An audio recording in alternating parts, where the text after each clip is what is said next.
Amoy sunog na kahoy ang maliit na bahay kubo habang nakaupo si Luis sa sahig, nakatutok sa kanyang cellphone. Sa isang lumang kahoy na upuan, tahimik na naghihiwa ng hilaw na mangga ang kanyang lola, si Lola Rosa. Ang mahina at nanginginig na liwanag mula sa lumang gasera ay nagbubuga ng malalaking anino sa dingding na kawayan. "Luis, anak," tawag ni Lola Rosa, may halong pag-aalala ang boses. "Huwag kang dadaan sa puno ng balete mamayang gabi." Napatingin si Luis, nagtataka. "Lola, palagi naman akong dumadaan doon. Anong meron?" Napabuntong hininga si Lola Rosa at inilapag ang kutsilyo. "May nagpapakita ron, isang kapre." Napangiti si Luis. "Lola naman, nananakot na naman kayo. Sa panahon ngayon, may ganyan pa ba?" Nagdilim ang mga mata ni Lola Rosa.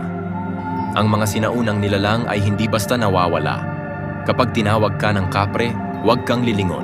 Kapag naamoy mo ang sigarilyo niya, tumakbo ka. Natawa si Luis. "Sige na, Lola, uuwi ako ng maaga." Pero sa kaloob-looban niya, may dumaan na kilabot sa kanyang likuran.